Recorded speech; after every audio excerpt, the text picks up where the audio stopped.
Hello, we're going to start our first lecture. We're starting with chapter 11 in the edition of book that you have. And the chapter's title is Solutions and Their Properties. And we're only going to do the first four sections. We just really want to introduce the idea of solution and concentration units and why solutions form. So the way I'm going to do the lectures is I will run through PowerPoint slides for each chapter. And then after I do that, I'll do a second lecture doing a few worked example problems to help you get started on your homework. So then we'll have class in person, at which point you'll be able to ask questions and we'll run through some activities that I hope will even solidify things better. So as you get started, I think you should think that watching the lectures is important. You could also read the chapter instead. It'd be perfect if you could do both, but I don't think on the block plan there's always time for that. So what I would do is I would watch the lectures, then I would try the homework. And if I had big questions on the homework, and if I remembered it from the lecture, I might go back and rewatch that part of the lecture. If I didn't remember it from the lecture, I would probably read that section in the textbook to see if there was something that I didn't talk about that might have been in one of the problems. So I'm going to share the PowerPoints. Okay.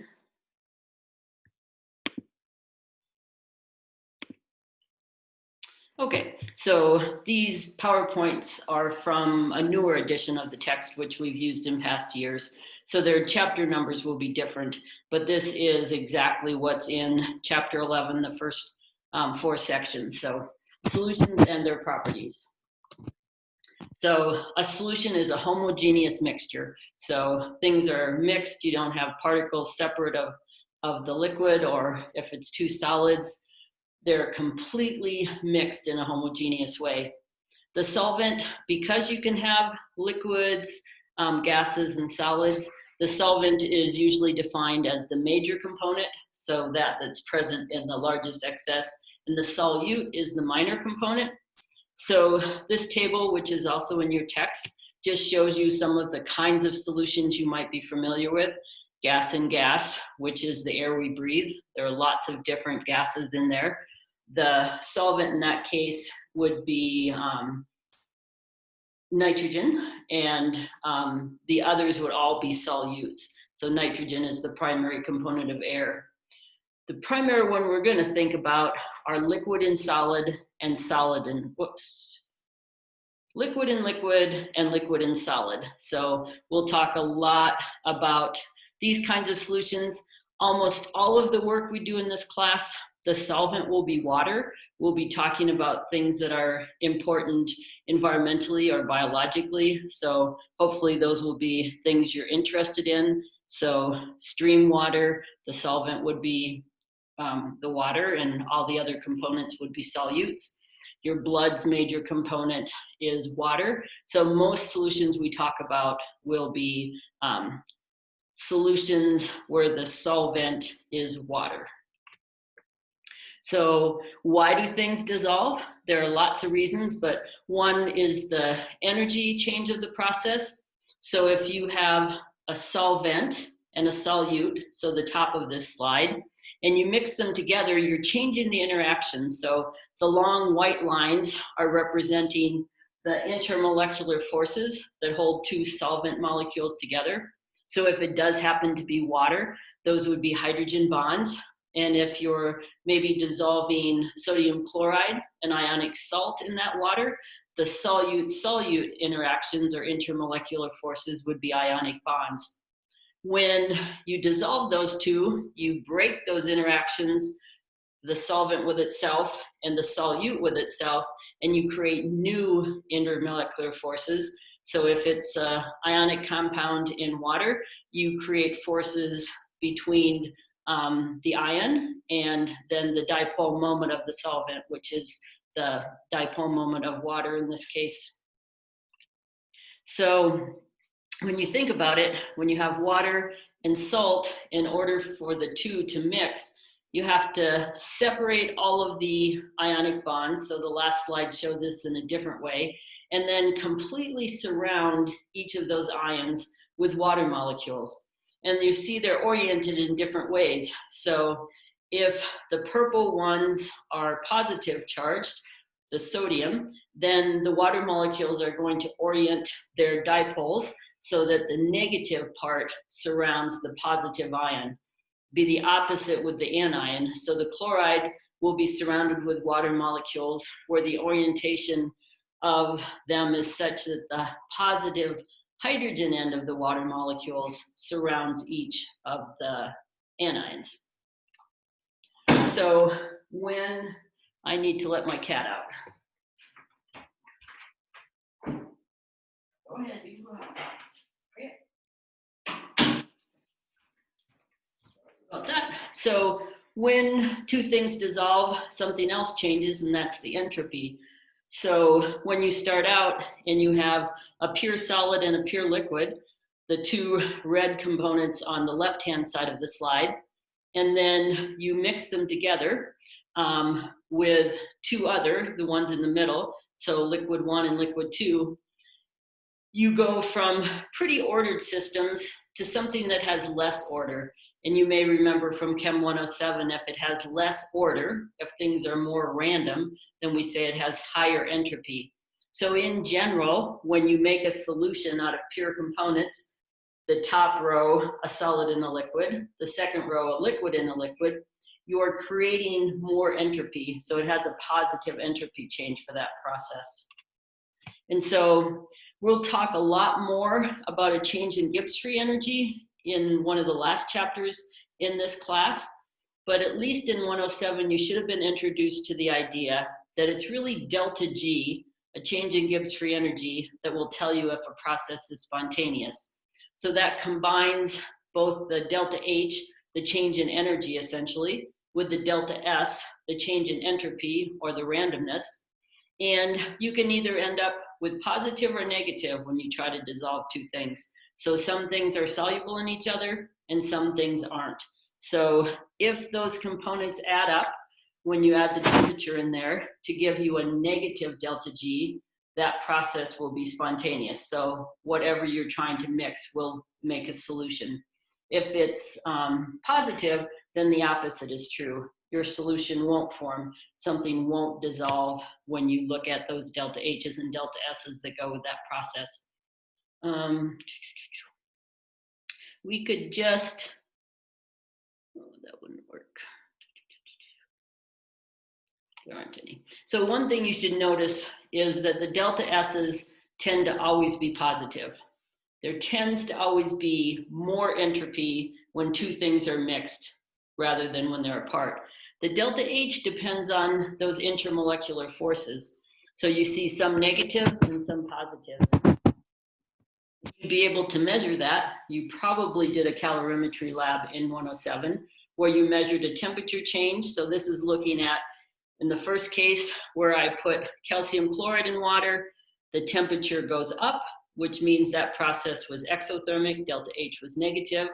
There are other times ammonium nitrate, when you dissolve that in water, it's endothermic. So the temperature of the water goes down. So you can have either be true. It can be endothermic or exothermic when you dissolve something to make a solution. And the thing that determines that are those relative interactions. So it takes energy to break bonds or intermolecular forces, and you get energy back when they're formed. So you have to break the solvent-solvent interactions. So if it was water, you have to break hydrogen bonds.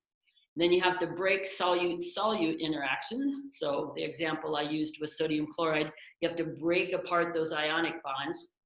And then you get some energy back when the water molecules interact with the ions and you get new intermolecular forces. So depending on those relative quantities, you could get more energy back than you had to put in to break apart the interactions, or it could be the other way. You could get less energy back. And so this just shows that in a visual way where depending, so on the left-hand side, breaking the solvent-solvent is positive, the solute-solute is positive, but in this case, the green arrow is bigger than the sum of those two. So you get more energy back because the solute-solvent interactions give off more energy than it took to break apart the solvents and the solutes. And so the left-hand side shows you a case where it'd be exothermic.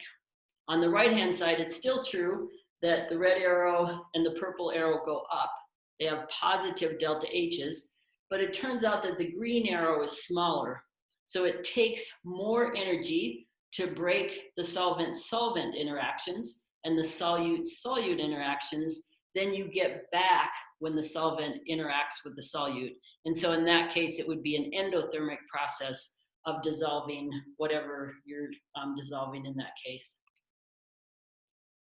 And so we're going to talk about solutions. It's going to be important to have ways to talk about how much stuff is dissolved. So how much solute is present and how much solvent. So we're going to talk about concentration units. And for each of your tests, you'll get a note card. And I would highly recommend that you put these definitions on your note card. So molarity, moles of solute over liters of solution, and write that out so you don't misunderstand and think maybe it's moles of solute per liter of solvent. So make sure that you're very detailed in how you write these out. And so these are just different ways which will be appropriate depending on what kind of problem you're trying to solve, different ways to represent how concentrated a solution is. And so this just works through a quick example. If we have seawater, it's an aqueous solution of sodium chloride. And we want to know what its molarity is. So aqueous means that the solvent is water. So it tells us that the density of the seawater is 1.025 grams per milliliter when we're working at 20 degrees. And the sodium chloride concentration is 3.5 mass percent. So they want us to take mass percent units, let's go back, and convert it to molarity.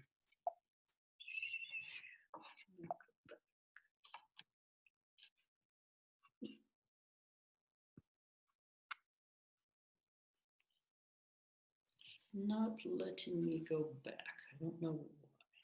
Let me go back here. Huh. Won't let me do that either. Interesting. I'll figure that out. So if we go back and look at mass percent would be how many grams of sodium chloride there are per total gram of solution. And molarity, remember, would be how many moles of sodium chloride there would be if I had a liter of solution. So this is really just a unit conversion problem. So if we start out and if we assume we have 100 grams of solution, then we can figure out how many liters that is. So we can use the density, take the 100 grams, multiply it by a milliliter would be 1.025 grams. So that first step cancels the grams. And then convert the milliliters to liters. With the conversion of a liter is 1,000 milliliters. And so this first calculation is taking the 100 gram solution into liters. And then we can convert the mass of the sodium chloride to moles. And you remember how to do that from 107 well, I'm sure. You look on the periodic table, get the mass of a sodium and a chloride added together, which is 58.4. So the 3.5 grams, if 1 mole is 58.4 grams, that quantity of sodium chloride is 0.0599 moles. And in both cases, we have the right number of sig figs. The first one is limited by the density with 4, and in the second one, we're limited by the molar mass, which has 3. Oh, okay, that's why somehow I wasn't, my screen was showing up. Okay, so now we want to calculate the molarity. We just take the moles divided by the liters. So that's pretty easy calculation. So you're saying there's 0.059 moles in 0.09756 liters. Therefore, if you divide the two, you'd have 0.614 moles in a liter of solution. This is a similar problem. We want to know what the molality is, which is a different concentration unit. If we make a solution by dissolving 0.385 grams of cholesterol in 40 grams of chloroform. So there's more chloroform than cholesterol, so the chloroform's the solvent. So if we want molality, we want moles of solute. Going back here, molality, the moles of solute over mass of solvent. So based on the relative quantities, the chloroform is the solvent and the cholesterol is the solute. So if we convert that mass of cholesterol to moles just by looking up the molar mass, which ends up being 386.0, we end up with 3 sig figs, so 0.000997 moles of cholesterol. The mass of the chloroform, we have 40 grams, is 0.0400 kilograms.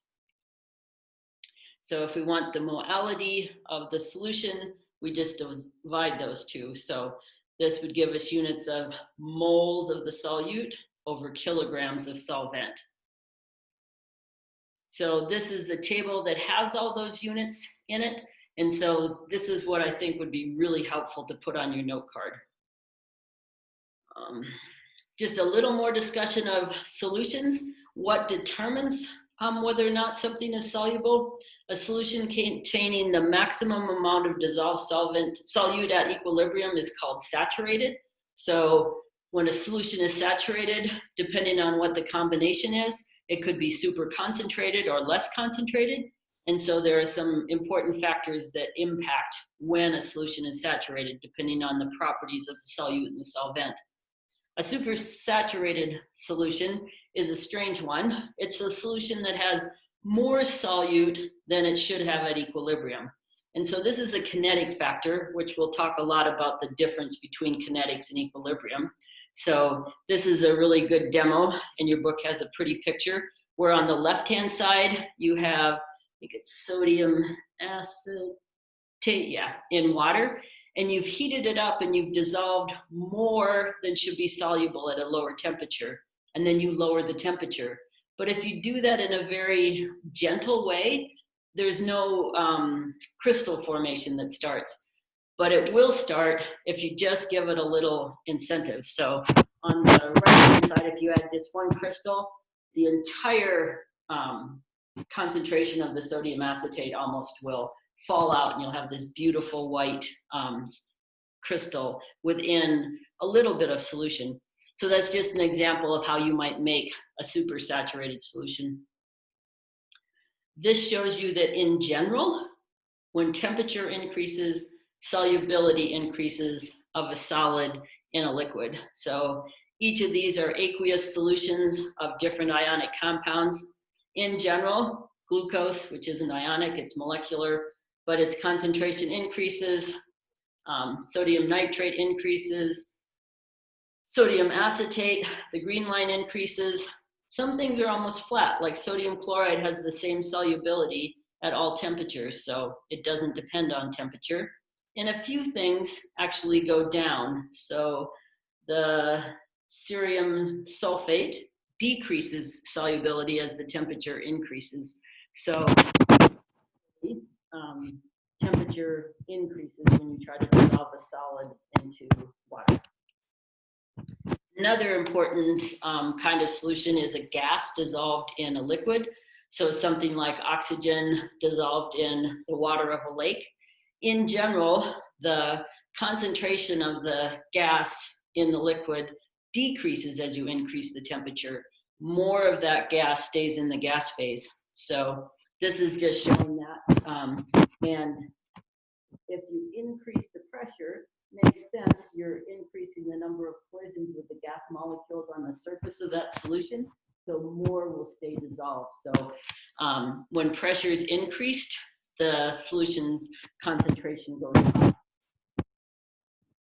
So this is using that, So the equation for this is called Henry's law, that simply says the solubility is equal to K, which is Henry's law constant, times the pressure. So we have the solubility of CO2 in water. So that is usually an example of like a soda.